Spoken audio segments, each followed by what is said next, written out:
television. Thank you. Tonight at 8 on WOUB. Tonight on Newswatch, local arts center hosts a holiday community craft event. And after a years-long investigation, the FBI arrests a suspect in the pipe bomb incident before the January 6th Capitol riots. And in sports, Ohio men's basketball picks up a much-needed win over Maine after a 5-game losing streak. Newswatch starts right now.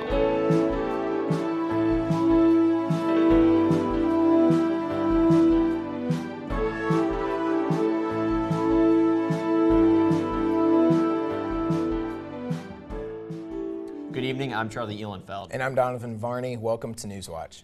Ohio Attorney General Dave Yost is suing a used car dealership in Lancaster for failing to provide vehicle titles. The lawsuit accuses LLY Auto Sales of violating Ohio's Consumer Sales Practices Act and the State Certificate of Motor Vehicles Act after failing to provide legal documents establishing proof of vehicle ownership to 7 customers. Yost is seeking the reimbursement of nearly $20,000 issued to the affected customers, as well as some additional money to resolve complaints and civil penalties. Governor Mike DeWine vetoed a bill allowing teens under 15 to work until 9 p.m. during the school year. The Republican-backed Senate Bill 50 would extend year-round working hours from 7 p.m. to 9 p.m. for employees ages 14 and 15. Currently in the state of Ohio, kids under the age of 15 are only allowed to work until 9 p.m. during school breaks. Governor DeWine says extending working hours would disrupt children's balance between schoolwork and school. 2 Ohio bills banning foreign adversaries from buying property in protected areas won't receive a vote until 2026. House Bill 1 and Senate Bill 88 ban businesses and non-citizens, including lawful permanent residents, from buying property within a certain mile radius of government-protected areas. These protected areas include military bases and critical infrastructure like water treatment plants. Ohio Democrats are against the Republican-backed bills, saying they unfairly target certain immigrant communities. The Dairy Barn helped nearly a dozen kids get into the holiday spirit during their last art lab event of the year. 10 kids and their parents made salt dough ornaments yesterday. The event was organized in collaboration with the Athens Birth Circle, which aims to help and support new families. Dairy Barn Education Director Rachel Clark says the event is a great way to bring people together through art. The ornament making is the last of 3 family art lab events this year, with hope for more in 2026. All right, well, we've had some cold weather, so. Ohio State Highway Patrol seized 46 pounds of suspected cocaine. The bust occurred in Jackson County last night, according to WSAZ. The Ohio State Highway Patrol reported during a traffic stop a patrol canine alerted to a cocaine in the car. The driver, a North Carolina resident, was taken into custody and is being held in the Jackson County Jail. Ohio State Highway Patrol says felony drug possession and trafficking charges have been filed with Jackson County Municipal Court. All right, well, those temperatures are dropping, so we're going to go ahead and send it on over to Calvin Stebbins with the latest. Yeah, guys, so we did see this cold front move through our area over the past few hours, which has allowed our temperatures to really dip down and just below freezing. Now, in the upcoming days, we are going to see this high pressure move into our area, which will continue to allow those temperatures to drop. Just taking a look at our surrounding areas just south of I-70, 26 in Zanesville and 22 in Lancaster, then through the Ohio River Valley, 30 in Parkersburg, and 33 in Huntington. Now, currently here in Athens, it is 29 degrees with overcast skies out there. Now, we are seeing a slight wind southwest at 5 miles per hour, so nothing too gusty out there, but that is adding to that wind chill. So the feel-like temperature out there right now is 24 degrees, so it is very cold out there. That can continue to be said about tonight. We'll see an overnight low of 17 degrees with mostly cloudy skies, so if you are going out, make sure you bundle up. Heading into tomorrow, we'll see a high of 37 and a low of 21 with those mostly cloudy skies sticking around. And so I'm going to send it back to Charlie and Donovan at the desk. Thanks, Calvin. There is new information after Ohio head coach Brian Smith was placed on leave December 1st. Bobcat Showcase reporter Evan Johnson has the latest. Yeah, Charlie, according to new court documents, Brian Smith's ongoing divorce case is not directly tied to his leave at Ohio University. The document states that nothing the plaintiff has alleged is the cause of Smith's current situation. The plaintiff claimed in the filing that they do not know what the cause of his leave is. Smith's attorney claimed that he has still not been provided with formal reason for why he is on leave. He also said that Smith's leave is voluntary and is paid. Smith remains optimistic about his future at Ohio University. WOUB reached out to Ohio University Athletics, but they declined to comment. For any updates on the situation, make sure to follow WOUB News and WOUB Bobcat Showcase on X and Instagram. Charlie? Thanks, Evan. After a years-long investigation, the FBI arrested the man believed to have planted pipe bombs across Washington, D.C. the night before the 2021 U.S. Capitol riot. Ivan Rodriguez has the latest.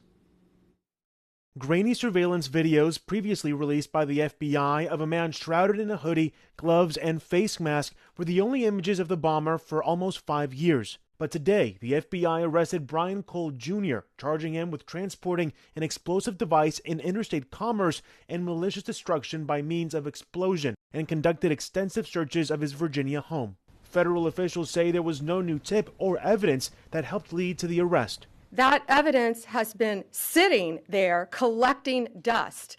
This wasn't a new tip. It wasn't some new evidence. It was the hard work of President Trump's administration, Deputy Director Bongino and Director Patel. The videos from 2021 show an individual placing a bomb outside the DNC headquarters and another in an alley behind the RNC building.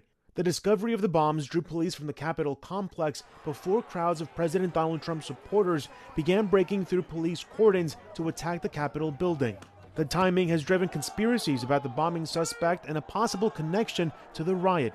Investigators reviewed tens of thousands of video files, hundreds of tips, and scoured cell phone tower data. They also examined data on sales of black and gray Nike Air Max sneakers worn by the suspect. Fewer than 25,000 of the shoes had been sold around the time the bombs were placed. They had a lot of things working against them. You can see from the video, because of the time of year it was, he was dressed in very kind of amorphous, bulky clothing. He was wearing a face mask and a hood.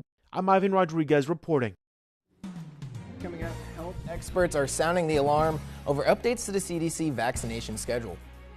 And the New York Times files a lawsuit against the Department of Defense over Pentagon press access. Rain, snow, and a slight warm-up are on the forecast. Stay tuned to see the timing of it all. The Ohio Art Corridor is a destination experience. We would like this to be the largest outdoor art gallery in the world. Portsmouth was able to field an incredible team for a brief moment in the sun that almost was sweet enough to get them a national championship. We got land granted to us in Ohio. Great opportunity. Let's go. How would you know you got here? It was just sheer determination and patience and just hard, back-breaking work.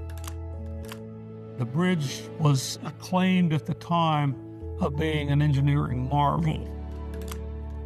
Progress is all about taking the lessons of the past and doing better. So I would hope that now that we know better, we will do better.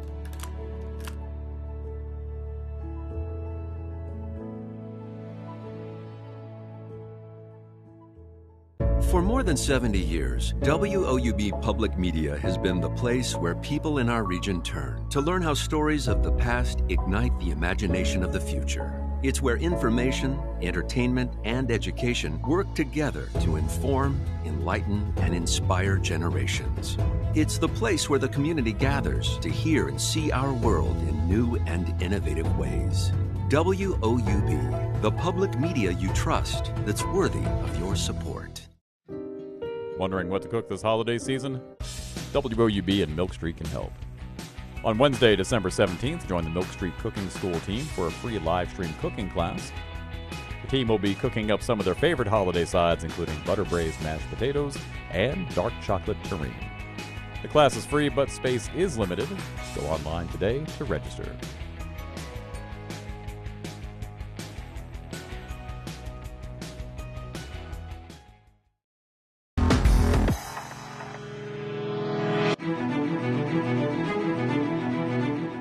The CDC's Immunization Advisory Committee is meeting this week to consider revisions to longstanding vaccine practices. This comes after former CDC and FDA officials wrote letters warning that Secretary Robert F. Kennedy Jr. and his appointed advisors may be putting the nation's health at risk. Amanda Sansoni takes a look at what's at stake at the upcoming meetings. Public health experts are sounding the alarm over major changes to U.S. vaccine policy under the Trump administration. There are real clinical, lasting impacts from changing these recommendations. The Centers for Disease Control and Prevention Advisory Committee on Immunization Practices is set to convene Thursday and Friday to re-examine long-established vaccine protocols and likely revise the recommended timing of the hepatitis B shot given to newborns.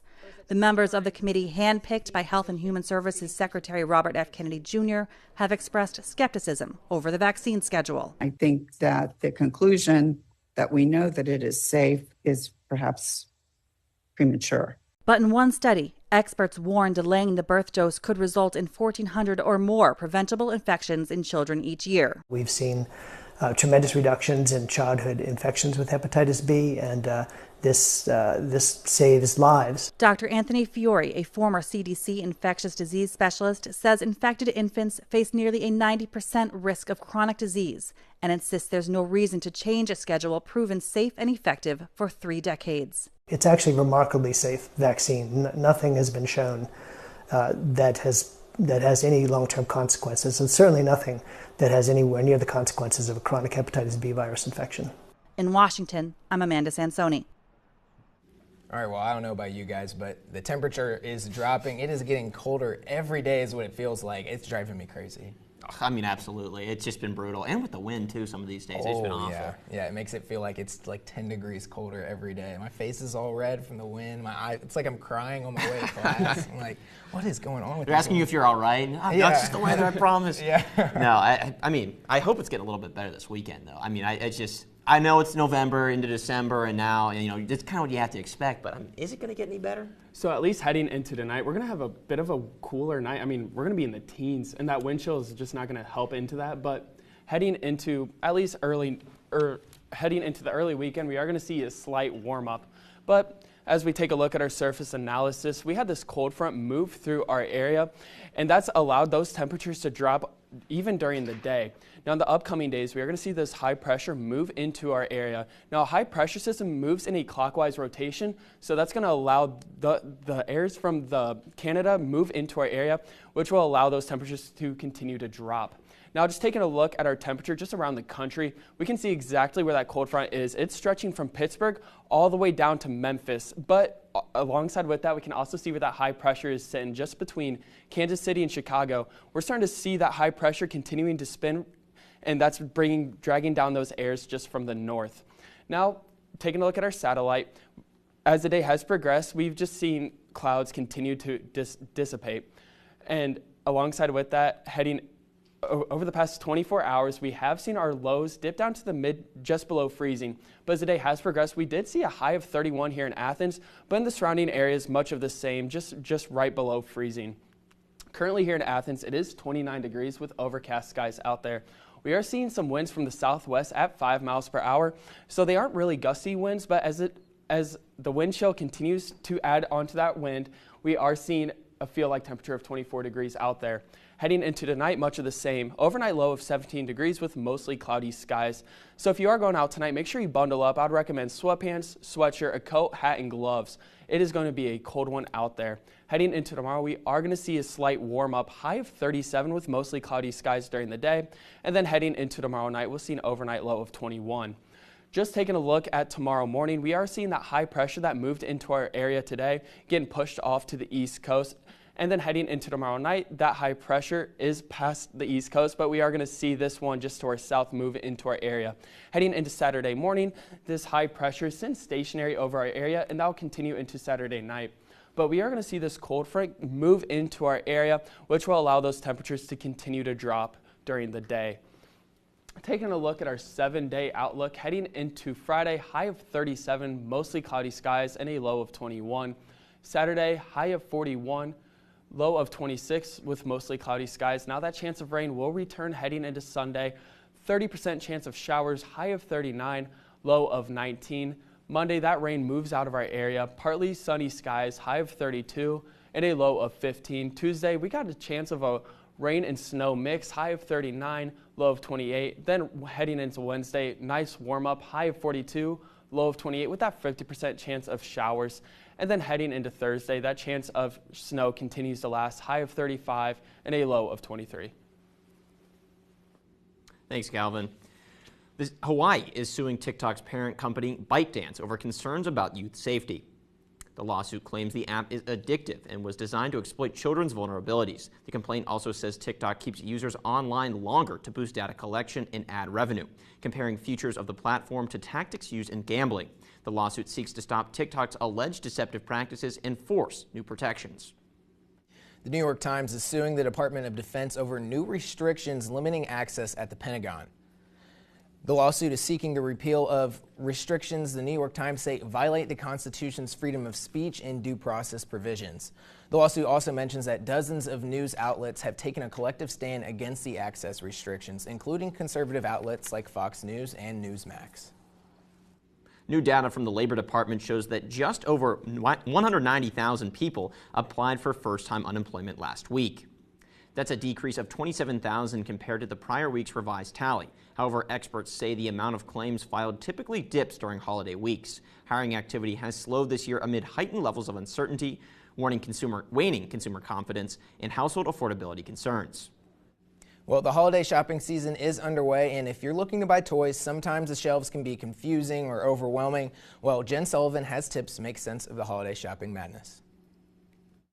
Walking down the aisle of any toy store can be overwhelming with all the choices on the shelves. So how can shoppers and Santa nail down the list? Santa's sleigh is big, but he has to carry kid toys for all the kids, so be careful about what you ask for. Toy expert Chris Byrne, known as the Toy Guy, says it's better to buy a few items that kids will really love, which may mean spending a little more on a single item. Byrne says Legos are always a great option. They even have some choices for kids as young as 2, like the Lego Duplo Interactive Adventure Train, which will cost you around $79.99. Byrne says interactive toys that offer various smart stages are a great option because the toy advances as the child's skills do, like the Fisher-Price Laugh and Learn 4-in-1 activity table and easel. Some retailers are selling it for $43 all the way up to $57, so compare prices. It starts as a busy board, converts to a play table, a drawing table, and finally an easel. Looking for something a little cuddlier? How about this? Coco the Tumbling Panda for about $55. A really popular item among kids this year is the Transformers Cyber World. He actually converts from a Transformer to a Scorpion tank. And of course, Labubu's. Labubu is a fashion accessory. It is having a moment. Byrne warns that shoppers should watch out for knockoffs and copycat versions. Pop Mart is the only real source and the official licensee of that. No matter the gift, buyers should always check the age guidelines on the toy. That age grading is not so much about the child's development level, because every child is different, but it's also about what's safe and easy. Byrne also recommends reading customer reviews. He also has more recommendations on his website, thetoyguy.com. For Consumer Watch, I'm Jen Sullivan. Next in sports, Ohio men's basketball gets back on track with a big win. Hear from Ohio head coach Jeff Bowles after the break.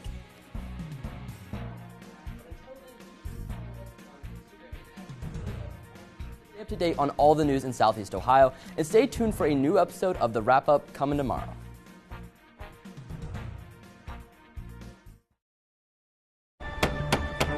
Miss Austen.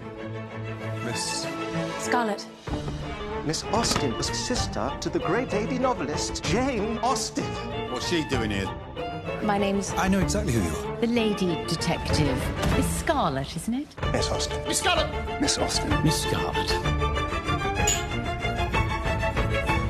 Come along.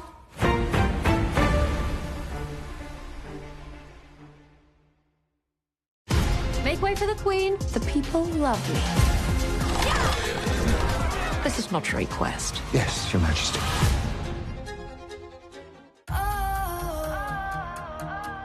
You tell stories. To evolve. To explore. To be inspired. Close your eyes now. Jump into the future. This is the stuff that dreams are made of. Right now, the world is waiting there for you. Be the difference and be loud. Oh, that's just the best thing ever. The American Revolution changed the world. It gave people a sense of hope that they have an opportunity for freedom. We need to work together. Oh my God, it's delicious. Thanks for spending part of your evening with us.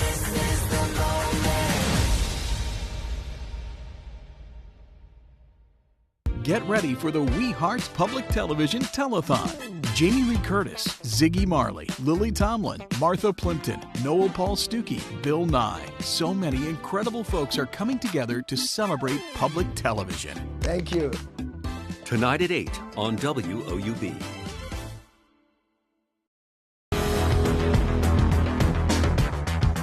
With sports, I'm Evan Johnson. And after 2 weeks on the road, Ohio men's basketball returned to the Convo to face the winless Maine Black Bears. The Bobcats were also in desperate need of a win after starting the season 1-6. At first, it was the defense that stood out, as points were hard to come by for both teams.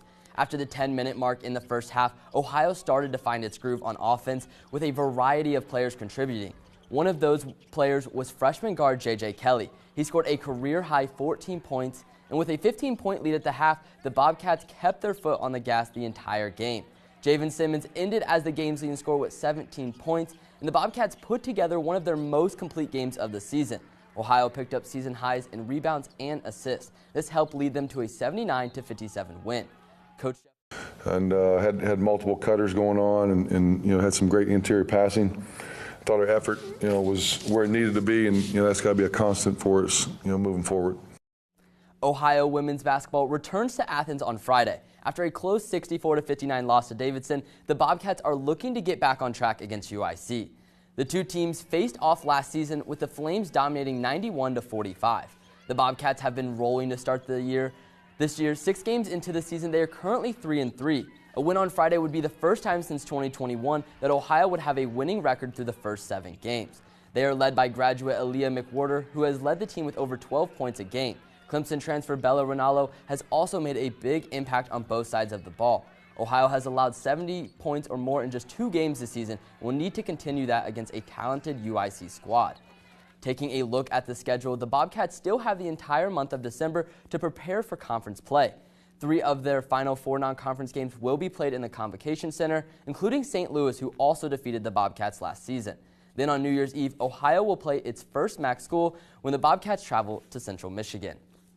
And we have reached the end of the football regular season, which means it's time to hand out some hardware. Today, the Mid-American Conference announced the All-MAC teams and honors.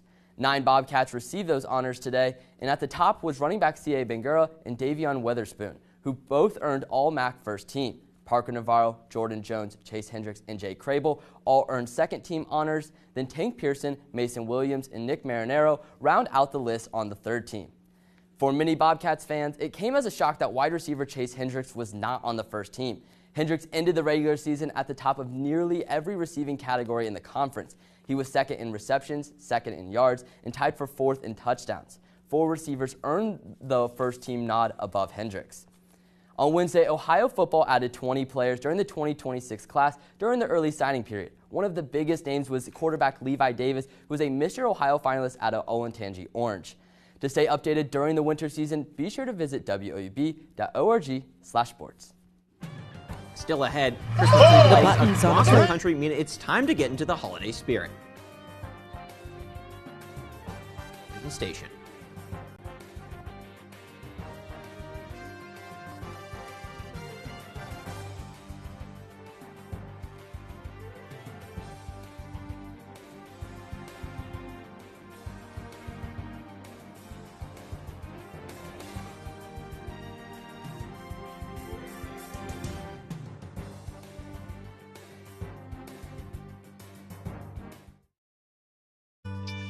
I'm jumping with joy right now. Right? On Finding Your Roots, actors Tony Danza. I do feel solid, like I have a history. And Terry Crews. I'm actually connected to my past. Ancestors who led hard, scrabble lives. Well, it wasn't even about livelihood. It was about eating. Struggling toward a better future. Nobody ever talks about this in our school books. Man, this is a movie. This is a movie. Finding Your Roots. Tuesday at 8 on WOUB. Everyone's so happy you're home, darling. Come inside. It's just so exciting. It's a real treat. What an amazing family. Let's get this show on the road! That sounds like a party. Marvelous. Will I get presents? Oh, I love this!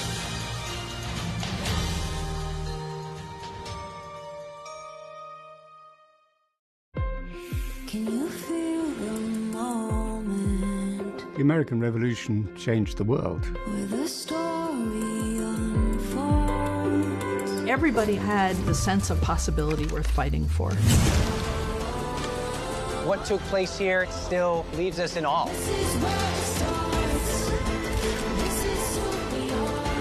We can work towards equality together. Wow, this is the missing piece. Incredible.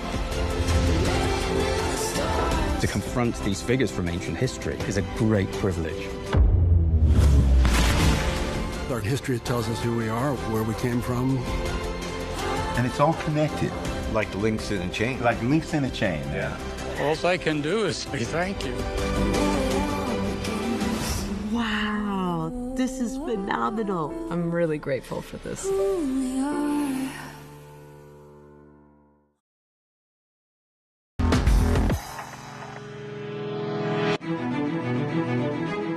Hundreds of people gathered in New York City to witness the 93rd annual lighting of the Rockefeller Center Christmas tree. With the flip of a switch, all 50,000 lights illuminated the iconic Christmas tree, bringing holiday glee to the people of Manhattan. This year's tree hails from East Greenbush, New York, and is topped with a 900-pound Swarovski star made of 3 million crystals. Well, the holiday festivities don't end there. The city of Athens will be hosting their own tree lighting tomorrow night, not quite as big as the one in New York, but the festivities will begin tomorrow from 6 to 8 p.m. with tree lighting beginning at 7:30. There'll be plenty of activities for all ages, like you can meet Santa at his workshop or hop on a horse-drawn carriage ride.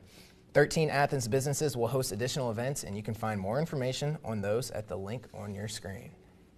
Well, guys, the Christmas trees are looking awesome this year, but the best part about Christmas time and those Christmas trees is what is under the tree. I got to know, what are you guys asking Santa for this year? Well, first my 2 front teeth, and then after that, maybe some books, but I don't know what I'm gonna get yet. And I mean, I'm running out of time, so I gotta figure it out. You hurry up, Calvin. What about you? You know, one of the big things I would really love for Christmas is just a white Christmas. You know, just a nice snowy Christmas. Weather guy wants way better answer than me. Yeah, what about you, Evan? I'm a hungry guy, so some Chipotle gift cards, maybe some Cane's gift cards, some good spots. Hey, I'm with you on that. I'll take some food gift cards. Thank you, Santa. That would be very nice. But I'm sure he's listening. Yeah, I know. But hey, white Christmas, maybe weather. How's that looking? You know, at least heading into tonight, we're gonna have a bit of a cooler night out there. I mean, it's gonna be just in the teens, and it's gonna be like more of a mostly cloudy night out there. So it's just gonna be a lot cooler out there.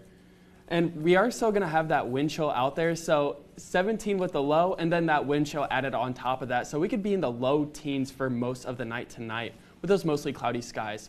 Heading into Friday, we are going to see a nice little warm up, mostly cloudy skies, high of 37 and a low of 21. And that warm up will continue heading into Saturday. We'll see a high of 41 and a low of 26. But then heading into Sunday, we'll have that rain chance return. High of 39 and a low of 19 with a 30% chance of showers. Then heading into Monday, that rain risk releases, and then we'll have a high of 32 and a low of 15. Heading into Tuesday, that chance of snow will return. High of 39 and a low of 28. Then heading into Wednesday, nice warm up, but that chance of rain will return. High of 42 and a low of 28. And then heading into Thursday, that chance of rain will return. We'll have that high of 35 and a low of 23. And then we're just going to have some nice cold fronts moving in after that, which will continue to add into that snow risk.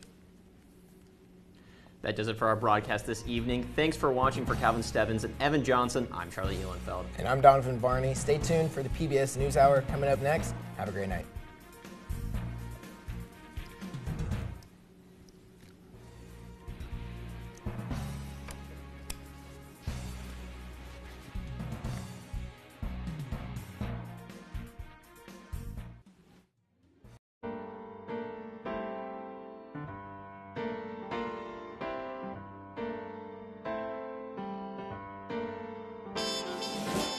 Support comes from Explore